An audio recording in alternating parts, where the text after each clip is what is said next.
Seniman perempuan Asia menggunakan festival film perempuan Asia yang berlangsung di New Delhi untuk melawan budaya diskriminasi gender yang merajalela di seluruh Asia. Festival ini mengangkat contoh kasus mutilasi kelamin perempuan hingga penderitaan perempuan melawan diskriminasi gender di seluruh wilayah. India telah melihat serentetan protes dalam beberapa bulan terakhir yang menuntut hak dan keselamatan perempuan setelah kasus pemerkosaan dan pembunuhan seorang wanita muda di Delhi Desember lalu. Direktur Festival Film Perempuan Asia mengatakan kejahatan telah memicu kebangkitan pergerakan perempuan, tapi ia mempertanyakan langkah perubahan. Sebenarnya banyak hal kecil telah terjadi pada wanita selama bertahun-tahun, tapi ini sepertinya adalah puncaknya. Saya berpikir isu ini bukan hanya terjadi di Delhi. Yang paling penting adalah telah ada beberapa tindakan oleh pemerintah. Tetapi berapa banyak lagi energi yang harus dihabiskan? Berapa lama lagi akan terus berlangsung? Dan apakah tekanan akan cukup untuk membuat perubahan yang lebih mendasar? Festival bertindak sebagai batu loncatan untuk banyak permasalahan perempuan. Salah satu film yang diputar di festival, Pinch of Skin, mengangkat isu praktek tersembunyi mutilasi alat kelamin perempuan yang dilakukan oleh kaum muslim Bohra di India Utara.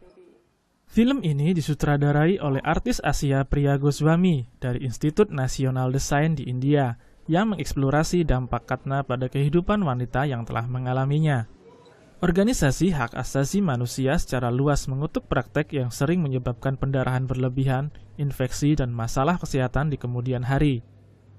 Festival ini juga digunakan untuk menarik perhatian atas peringatan Hari Perempuan Internasional tanggal 8 Maret lalu.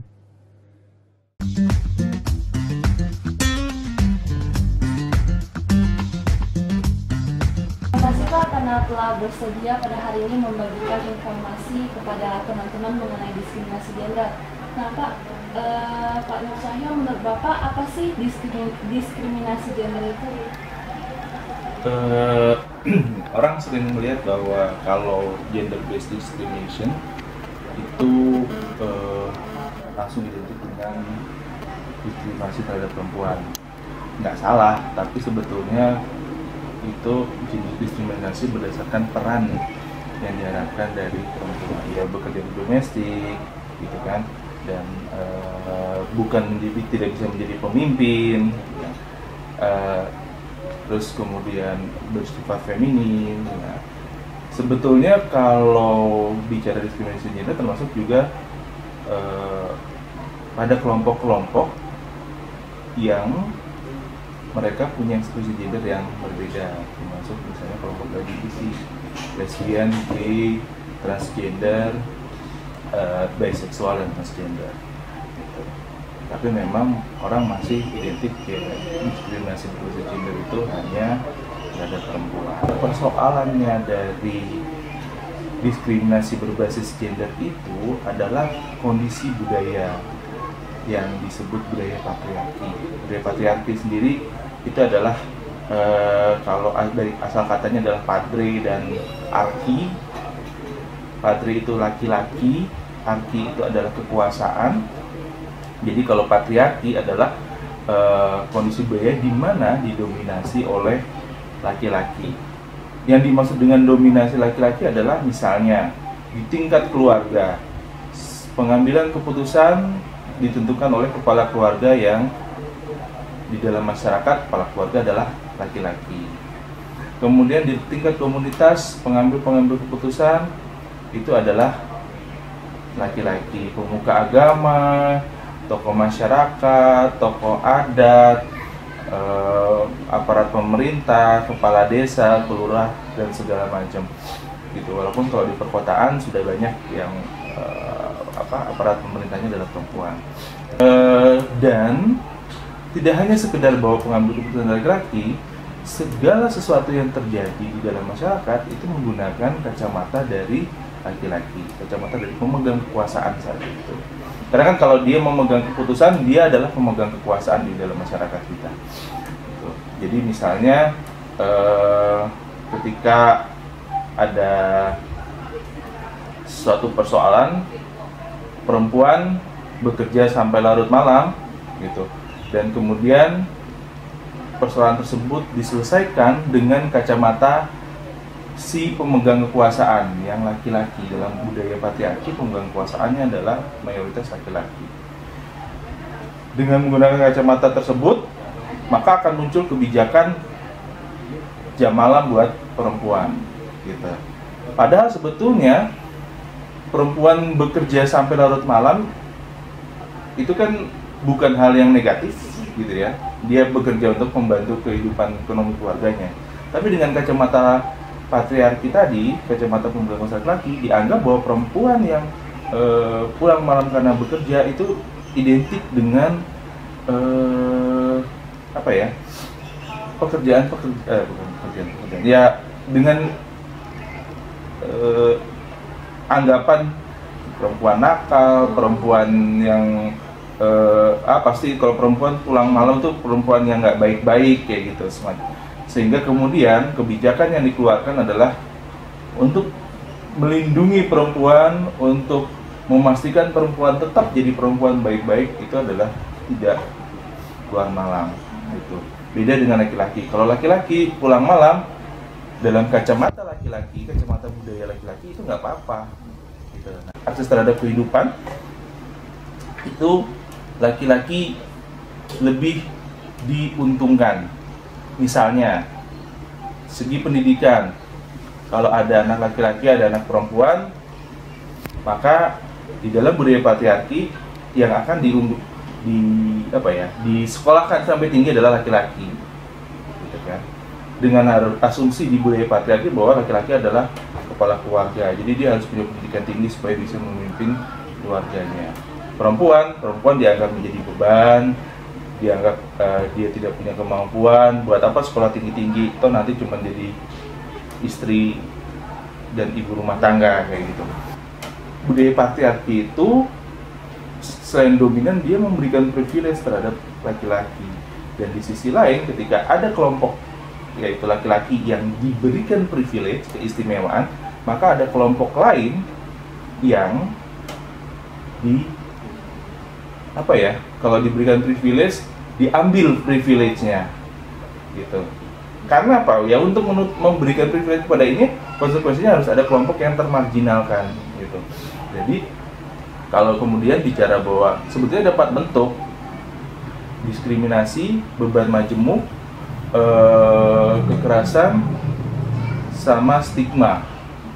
Ini efek dari adanya budaya patriarki yang mendominasi di dalam masyarakat dengan sudut pandang patriarki tadi, yang kemudian memberikan menjadi bentuk ketidakadilan peran gender gitu, bentuk ketidakadilan gender di dalam masyarakat. Jadi kenapa? Karena perempuan diposisikan nomor 2, sehingga kemudian aksesnya juga jadi dibatasi gitu, seperti itu. Di dalam budaya patriarki, laki-laki tidak terlibat dalam pengasuhan, tidak terlibat dalam mengurus rumah tangga, itu adalah tugasnya perempuan. Laki-laki tugasnya adalah mencari nafkah, seperti itu. Diskriminasi ya sudah jelas bahwa kemudian perempuan gitu ya, atau mereka yang mengambil peran gender perempuan itu diposisikan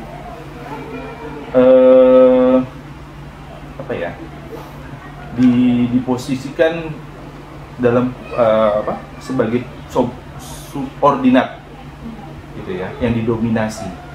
Nah, ketika dia berada dalam posisi yang didominasi, maka akses dia, kesempatan dia berkembang itu juga menjadi terbatas gitu. Dan itu menjadi bentuk diskriminasi. Jadi kayak misalnya kalau misalnya ada penerimaan pekerjaan gitu, terus akan dipilih yang laki-laki. Kenapa? Ya laki-laki cutinya sedikit, nggak punya masalah setiap bulan. Kalau perempuan belum lagi nanti dia bentar-bentar cuti karena dia haid gitu kan, karena dia menstruasi. Terus nanti kemudian kalau hamil, melahirkan, dia cuti panjang, rugi lah pesana. Itu sebetulnya bentuk diskriminasi. Bentuk diskriminasi lain, kenapa kemudian tadi bahwa gender tidak hanya perempuan, ketika misalnya ada laki-laki dia punya ekspresi gender perempuan yang kita sering lihat dia lebih feminin dan segala macam, maka di dalam masyarakat dia akan didiskriminasikan. Ya kita yang paling ekstrim adalah kalau melihat waria deh. Waria itu antara diterima dan nggak diterima di dalam masyarakat, gitu kan? Nah, hanya karena dia punya ekspresi gender yang berbeda dengan yang seharusnya. Padahal kalau soal itu kan tetap ada pilihan pada masing-masing orang. Gitu. Terus akses terhadap pekerjaan, gitu. Ketika misalnya laki-laki yang ekspresi gendernya adalah feminin ke perempuan-perempuanan, dia akan lebih sulit dapat kerja daripada laki biasa. Laki-laki yang punya orientasi seksual terhadap sesama jenis yang gay, itu juga kalau ketahuan di dalam masyarakat, itu kemudian akan aksesnya ditutup, ya kan? Nggak cuma sekedar dikucilkan, dihina atau dihukum segala macam, tapi aksesnya juga jadi tertutup. Kenapa? Karena secara budaya patriarki, laki-laki itu harusnya punya sifat-sifat jantan, macho dan segala macam itu. Terus juga dia haruslah suka misalnya perempuan, gitu kan? Dia harus lebih dominan terhadap perempuan. Gitu. Makanya kalau ada laki-laki yang feminin, gitu ya, ekspresi gendernya, atau kemudian dia menyukai laki-laki juga, maka itu kemudian dianggap sebagai istilahnya kasta terendah di kalangan laki-laki. Kenapa? Karena ya itu efek dari budaya patriarki tadi yang menempatkan laki-laki harus memenuhi kualitas-kualitas tadi. Itu menunjukkan kontrol dari laki-laki dalam hal ini dalam konteks budaya patriarki terhadap mereka yang dianggap subordinat. Yang subordinat siapa? Perempuan, laki-laki yang menyerupai perempuan, gitu kan? Laki-laki yang tidak memenuhi kriteria laki-laki, gitu. Yang lemah, yang semacam itu punya orientasi sesama jenis, kayak gitu. Kalau tadi ya di video tadi kan ada genital mutilation, female genital mutilation, budaya yang muncul dari budaya patriarki tadi. Kenapa? Jadi gini, perempuan itu kan di dalam konteksnya budaya patriarki itu, dalam kacamata patriarki, perempuan itu kan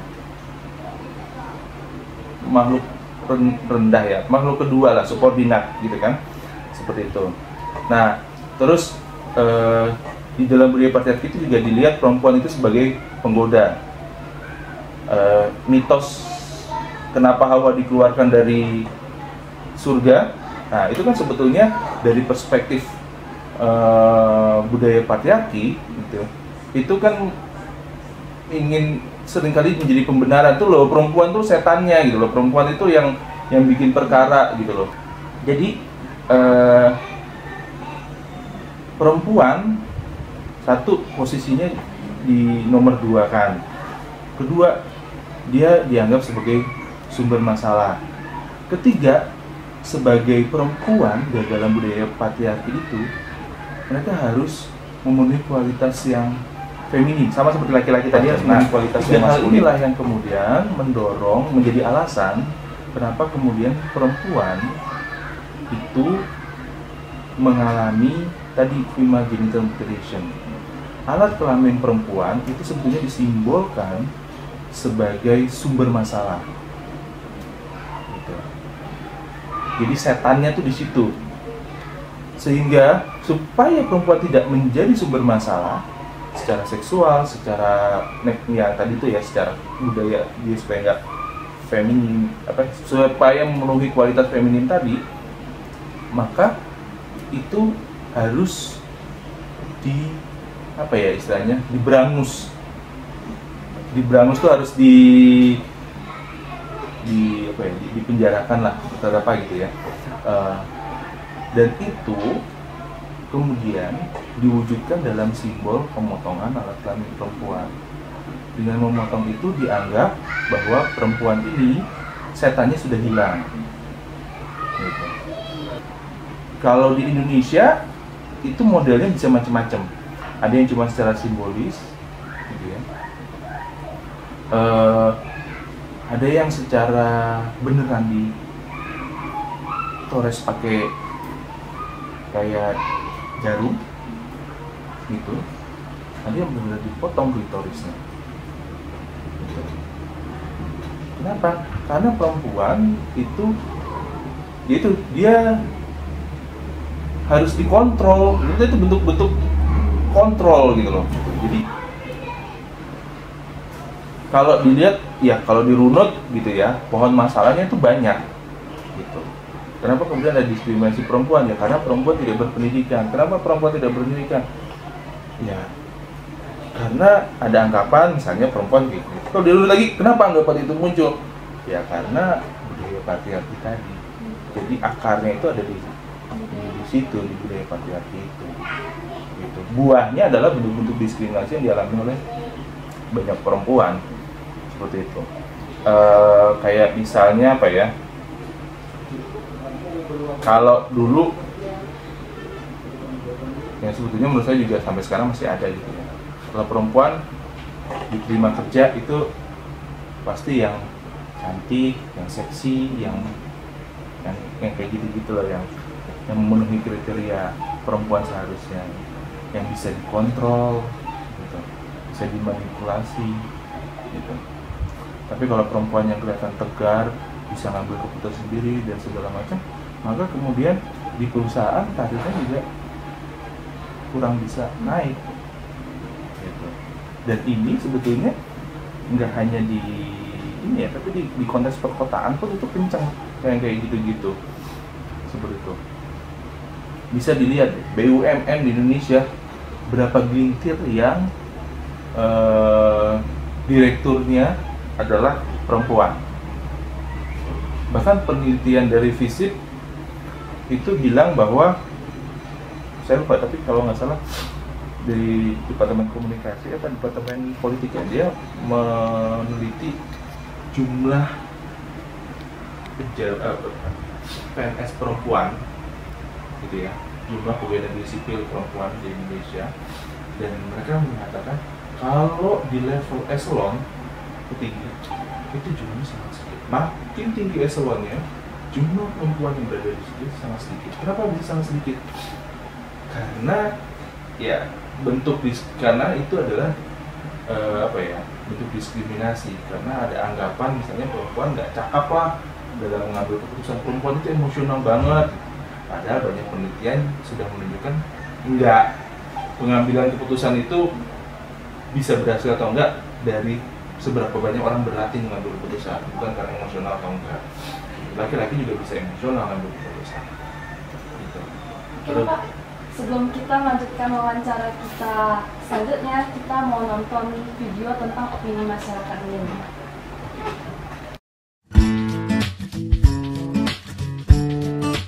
Saya diskriminasi gender itu adalah perbedaan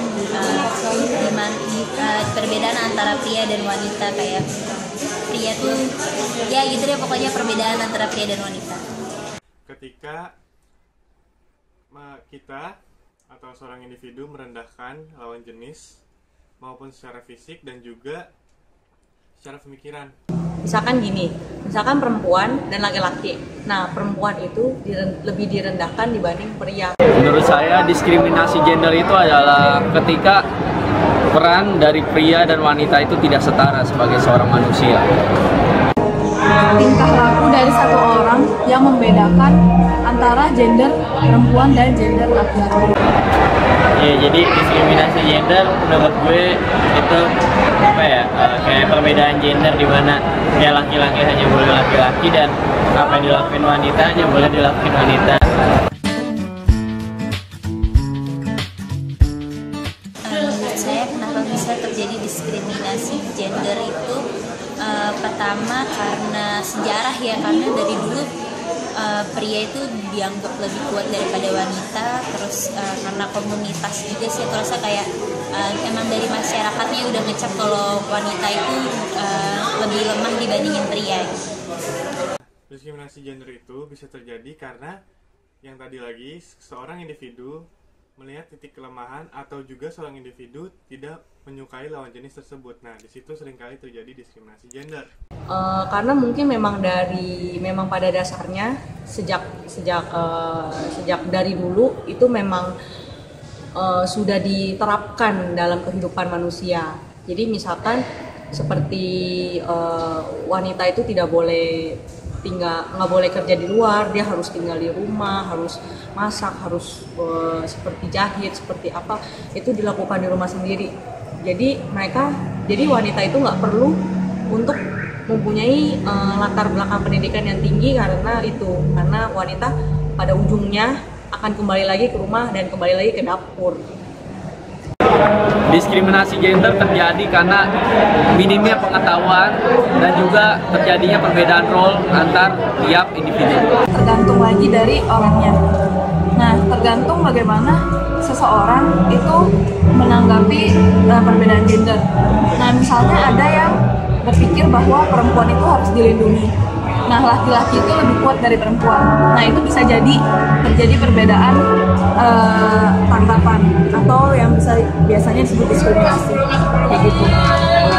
Kalau menurut gue karena ada kebiasaan atau kebudayaan yang telah tertanam dan jadi kebiasaan, ya memang adanya perbedaan. Kalau pria ya hanya budayanya seperti itu dan kebudayaan pria tidak bisa dilakukan oleh kebudayaan wanita. Saya bukan pernah ngeliat lagi, saya mengalami. Jadi waktu SMA kelas 2 saya kan ketua kelas. Nah, terus guru saya itu guru sosiologi dan dia itu marah-marah pada saya karena saya itu perempuan dan menurut dia perempuan itu tidak pantas untuk memimpin kelas. Jadi dia selalu memarah-marahi saya. Kalau di kehidupan sehari-hari gue, seringkali gue mengalami diskriminasi gender. Ketika gue ngelihat lawan jenis gue itu memiliki titik kelemahan tadi, dan juga seringkali gue nggak suka sama lawan jenis gue, di situ gue melakukan diskriminasi gender. Diskriminasi gender sih cuman yang nggak terlalu berat banget.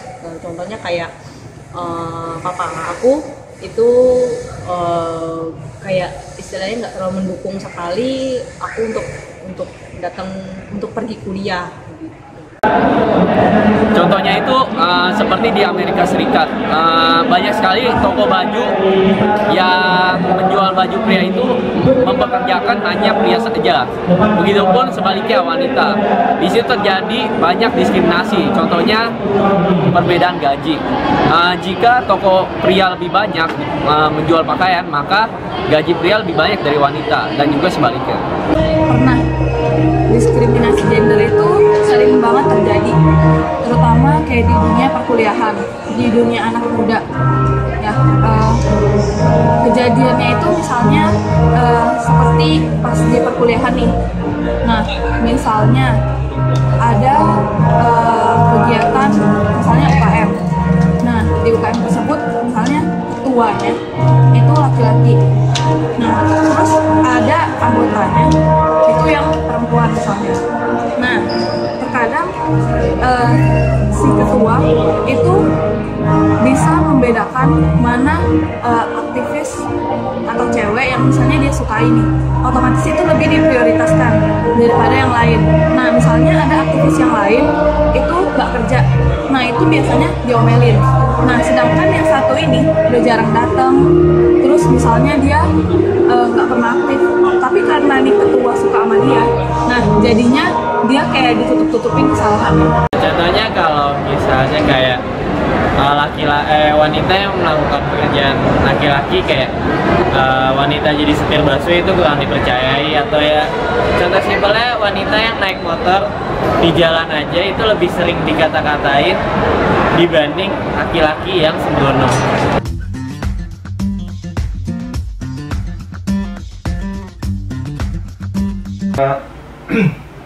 Jadi kalau melihat bentuk diskriminasi tadi, sebetulnya banyak hal yang bisa dilakukan untuk meminimalkan atau mungkin menghilangkan beberapa ratus tahun ke depan. Yang paling sederhana adalah soal informasi, pendidikan, pengetahuan yang harus diberikan kepada laki-laki dan juga kepada perempuan tentang ini loh, kondisi budaya patriarki itu lebih banyak mementingkan perempuan. Dan untuk laki-laki juga mereka diajak berpikir, perempuan-perempuan itu bukan hanya orang-orang di luar kalian loh, tapi itu bisa terjadi pada adik kalian, istri kalian, ibu kalian, pacar kalian, gitu loh. Jadi mereka juga merasa bahwa isu diskriminasi gender ini, gitu ya, adalah juga masalah mereka, bukan hanya masalah si perempuan.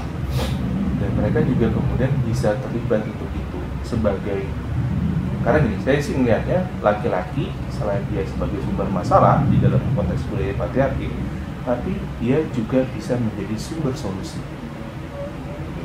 Ketika laki-laki merubah pemahaman dia bahwa oh kalau gitu antara laki-laki dan perempuan, antara gender-gender yang berbeda ini kita harus adil, harus setara, maka kemudian dia akan menggunakan perspektif ini dalam melihat berbagai persoalan. Dia akan menggunakan perspektif ini dalam membuat keputusan di tingkat keluarga sampai di tingkat negara. Bisa dibayangkan kan kemudian kayak peraturan-peraturan yang sifatnya diskriminatif terhadap perempuan dan gender tertentu itu bisa hilang, gitu. Tidak dihasilkan seperti itu. Misalnya ya kalau misalnya kalau menggunakan perspektif yang sudah bagus ya, si laki-laki pengambil keputusannya, kalau persoalannya adalah soal keamanan perempuan yang pulang malam, maka kemudian perdanya harusnya lebih menyasar kepada bagaimana meningkatkan keamanan, ya kan? Bukan bagaimana mengontrol perempuan supaya dia nggak keluar malam kalau dia punya persoalan. Jadi mulai dari pendidikan, informasi, pengetahuan yang ini, dan itu sebetulnya sekarang di kota besar ya, terutama itu banyak mengalami pergeseran pemahaman seperti itu ke arah yang lebih bagus menurut saya, karena ya itu di kota besar akses informasi jauh lebih besar, gitu kan, secara global, nggak cuma di Indonesia atau di Jakarta aja, tapi secara global kita bisa akses lewat internet, jadi wawasan kita juga tambah luas, informasi kita tambah luas, segala macam. Pendidikan juga bisa dilakukan dengan menerapkan, mengintegrasikan perspektif keadilan gender di dalam kurikulum pendidikan. Kalau dulu kan kalau belajar membaca ini Budi, gitu kan, terus kakaknya Budi namanya Wati, kayak gitu lah ya, gitu. Nah, Wati membantu ibu memasak di dapur, gitu kan. Gitu. Ayah membaca koran, Budi bermain. Jadi itu sudah sangat mendiskriminasikan bahwa perempuan ya urusannya di dapur, tugas domestik. Terus dari segi pengasuhan, mulai dari, kalau tadi kan ada di video tadi dia bilang bahwa ya itu dari kecil gitu ya, bahwa kemudian pembedaan itu terjadi. Ya, untuk mengurangi ya dibalik juga dari kecil lah, tidak dibeda-bedakan. Dari dalam kandungan tidak dibeda-bedakan. Misalnya kalau misalnya ini masih ada mitos-mitos, kalau bayi laki-laki maka harus makan yang sehat-sehat ibunya, gitu. Kenapa? Karena bayi laki-laki itu makannya banyak. Mitosnya kan ada kayak gitu. Tapi kalau bayi perempuan enggak, jadi makannya si ibu seadanya. Akhirnya kemudian apa? Ketika dalam kandungan, kecerdasan kan sangat terpengaruh oleh nutrisi yang diterima. Kalau begitu bayi laki-laki makannya banyak, yang sehat-sehat, maka kemudian secara kecerdasan dianggap berpengaruh kan. Sementara kalau yang perempuan enggak. Itu tinggal dibalik aja. Mau laki-laki mau perempuan, namanya kalau ibu mengandung punya janin, ya nutrisinya itu, suplai nutrisinya tetap harus dijaga. Nggak peduli anaknya itu laki-laki atau perempuan. Kalau misalnya remaja gitu, mengasuh pada saat remaja dari sisi pengasuhan, ya nggak harus bahwa remaja itu kamu harus belajar masak ya, harus belajar ngelakuin rumah, segala macam. Tapi bisa aja anak laki-lakinya, ayo kamu beresin rumah. Dia juga belajar mengerjakan tugas domestik. Kamu ayo bantuin masak, bantuin apa. Jadi dia juga ketika dewasa nanti bisa jadi anak yang lebih mandiri juga sebenarnya secara keuntungannya ya.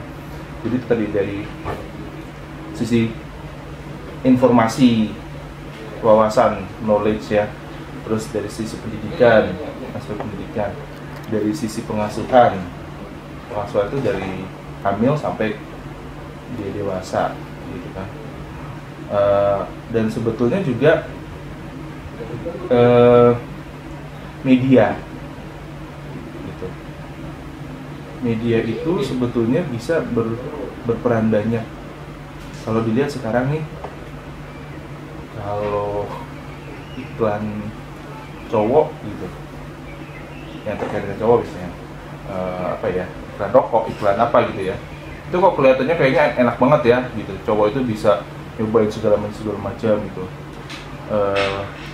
Tapi kalau iklan yang berbau urusan rumah tangga, misalnya sabun cuci piring, sabun cuci piring, terus atau kemudian rumah bocor, itu figurnya adalah si tokoh utama dari iklan itu adalah perempuan. Saya kan menegaskan bahwa itu loh urusan rumah tangga, urusan rumah itu urusan perempuan, urusan masak-masak itu urusan perempuan. Sementara laki-laki kalau lihat iklan rokok kan urusannya pokoknya yang senang-senang, jalan-jalan, having fun gitu kan, terus menghasilkan karya yang hebat. Lihat kalau rokok itu kan dia bisa yang iklan apa sih ya, yang dia terus ada akuarium di bawahnya segala macam, atau dia bikin karya seni yang hebat tuh iklan rokok ada kan yang kayak gitu. Jadi kayak mencitrakan, menguatkan bahwa laki-laki tuh ya urusannya ke situ gitu loh, urusan pekerjaan, urusan, kalau perempuan urusannya urusan dapur, urusan rumah gitu. Nah ini dari sisi media harus dirubah gitu loh, harus dirubah citranya ya. Misalnya kenapa enggak sekali-sekali iklan sabun cuci atau iklan deterjen itu bintang iklannya laki-laki yang nyuci. Orang sekarang juga ada perempuan juga nggak nyuci gini. Kalau dulu misalnya kan kalau laki-laki kayak gini nggak bersih, sekarang orang semua nyuci pakai mesin cuci gitu kan. Jadi kayak gitu loh. Dan itu dimulai sebetulnya dari ketika orang-orang yang pelaku iklan atau orang-orang media ini punya perspektif adil gender juga gitu. Jadi ada banyak gempuran-gempurannya, karena kemudian kalau itu juga harus dilengkapi dengan kebijakan gitu. Indonesia itu sebenarnya sudah meratifikasi konvensi CEDAW, Convention on Elimination of Discrimination Against Women. Jadi konvensi penghapusan tindak diskriminasi terhadap perempuan. Itu sudah tahun berapa itu ya, sudah lama gitu. Dan sudah ada beberapa peraturan perundang-undangan yang mengacu ke situ dibuatnya. Jadi kayak undang-undang perlindungan kekerasan, undang-undang kekerasan dalam rumah tangga gitu. Itu sudah berusaha untuk menghilangkan diskriminasi dan perlakuan kekerasan yang dialami oleh perempuan gender tertentu.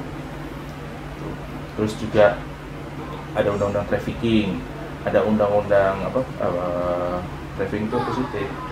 Tindak pidana perdagangan orang, kalau saya nggak salah, TPPO gitu sebutannya. Yang itu sebetulnya sudah menurut saya sudah cukup represif gender. Kebijakan pemerintah juga mereka punya namanya anggaran responsif gender.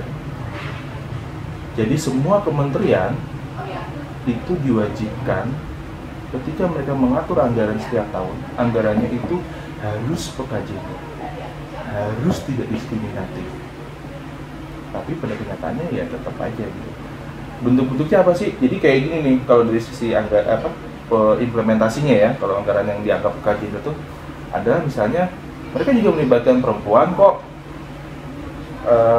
dalam misalnya PU mereka punya proyek jalan di suatu kampung. Nah, proses diskusinya harus memastikan peserta diskusinya adalah perempuan gitu. Seperti itu. atau soal air, perempuan juga harus terlibat di dalam proses pengambilan keputusannya. Yang gitu. Terus kalau misalnya di penanganan bencana, ketika membangun barak pengungsi harus benar-benar memperhatikan faktor keamanan dan kenyamanan dari perempuan dan anak. Hal-hal seperti itu sebenarnya sudah ada. Tadi peraturan menteri, peraturan presiden, gitu ya, turunan-turunan dari undang-undang itu. Tapi ya itu kembali lagi, ketika pemegang kekuasaannya masih laki-laki yang perspektifnya masih bias gender, maka kemudian implementasi dari peraturan kebijakan yang sebetulnya responsif gender itu kemudian menjadi bias juga, gitu.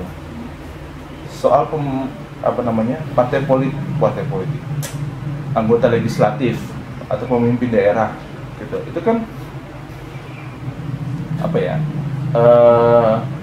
harusnya ada kebijakan afirmatif, 30% harus perempuan, gitu ya. Dalam pencalonan legislatif juga 30% dari calon legislatif yang diajukan oleh partai politik, 30%-nya harus perempuan.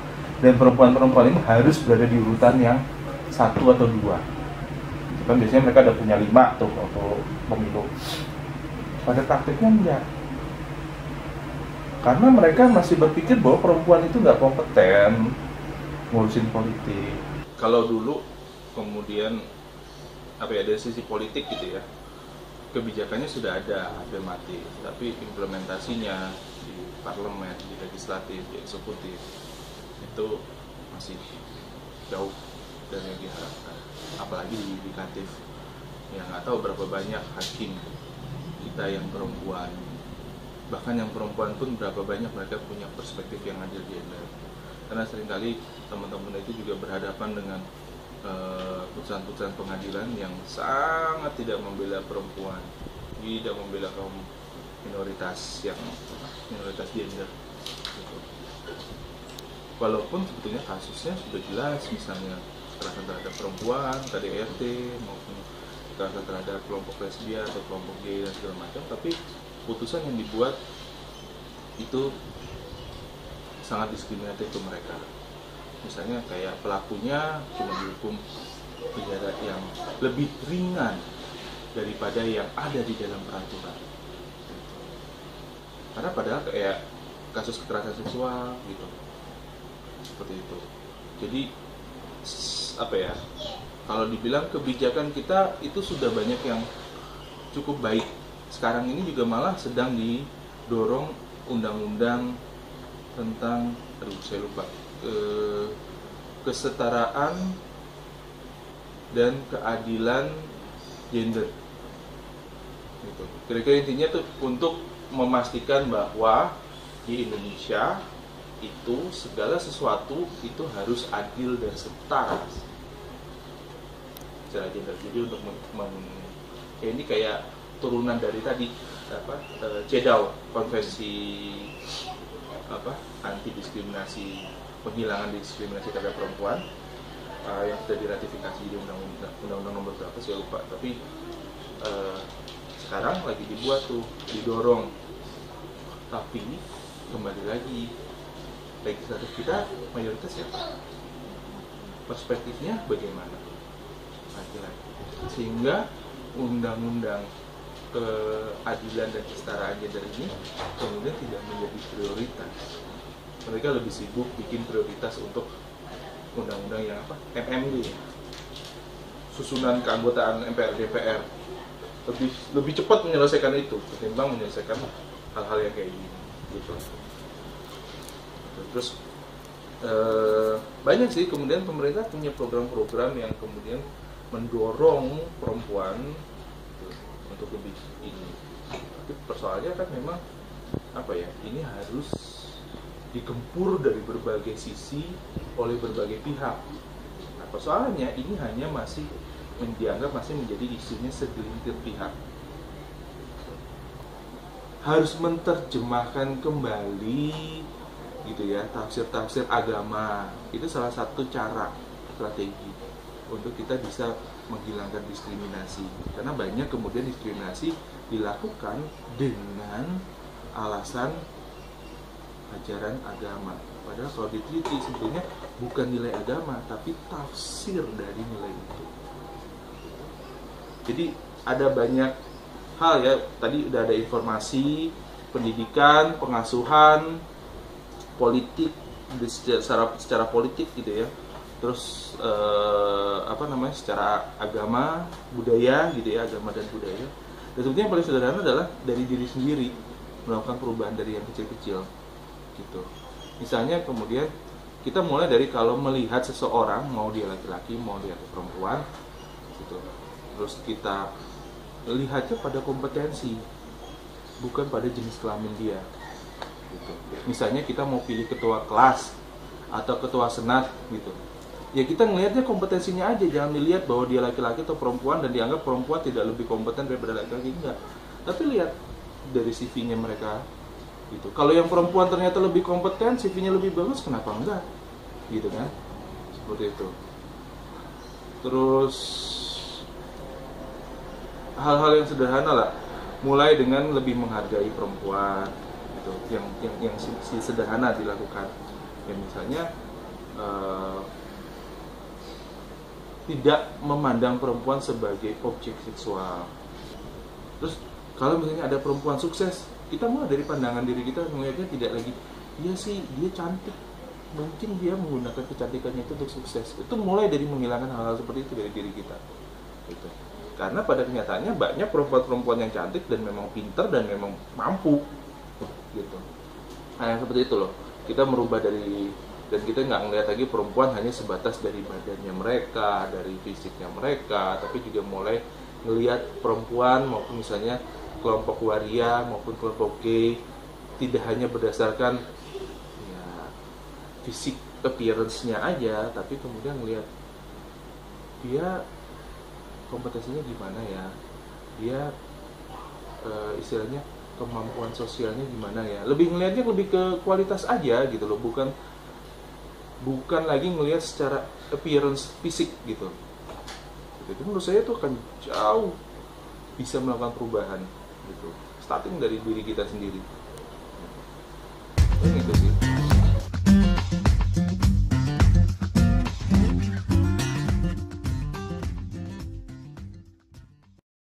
Kalau gitu, sebelum kita mengakhiri video ini, Bapak bisa kasih pesan-pesan untuk orang yang menonton video ini, pesannya atau sarannya apa sih tentang diskriminasi gender? Gini sih, kalau buat saya ya gini, salah satu hal yang mungkin bisa menghilangkan perilaku diskriminasi adalah sikap empati. Jadi kita coba belajar berempati terhadap perempuan, belajar berempati terhadap waria, belajar berempati terhadap gay dan lesbian gitu ya. Kita membayangkan kalau kita adalah mereka gitu, dan kita diperlakukan seperti yang terjadi saat ini gitu, rasanya enak nggak sih gitu. Kan empati kan gitu kan, mencoba menempatkan diri dalam pikiran mereka, dalam perasaan yang mereka hayati, walaupun kemudian istilahnya kita tidak counter transference ya, tidak kemudian merasa bahwa itu, tapi kita mencoba memahami. Saya rasa dari situ kemudian kita akan mendapatkan pencerahan mungkin ya gitu, atau mendapatkan ide bagaimana kemudian kita sendiri merubah perilaku kita menjadi tidak diskriminatif gitu. Karena saya lihat kuncinya adalah orang-orang yang diskriminasi itu karena mereka pakai acuan diri mereka gitu kan, tidak berusaha berempati terhadap kelompok lain gitu. Dan ini tidak hanya berlaku di kaitannya diskriminasi gender ya, tapi diskriminasi dalam hal-hal lain juga, diskriminasi kelompok minoritas gitu ya.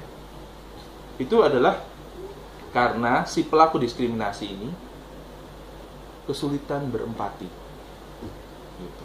Menurut saya itu hal yang sederhana, krusial, tapi memang perlu dilatih gitu. Saya rasa kalau itu kita udah cobakan sendiri, gitu ya. Saya pikir kalau itu akan membantu kita juga memahami apa yang terjadi pada mereka, sehingga kita juga akan semakin menyadari perilaku-perilaku mana sih yang menjadi bentuk diskriminasi ke mereka, perilaku mana yang enggak diskriminan gitu. Itu aja. Oke, terima kasih Bapak karena sudah bersedia bagi-bagi informasi kepada kita semua. Nah, jadi berarti kita harus mulai merubah perspektif kita mengenai diskriminasi gender. Berarti dari diri kita sendiri harus mempunyai perspektif keadilan gender, dan kita juga harus belajar lebih empati kepada orang lain. Dan sekian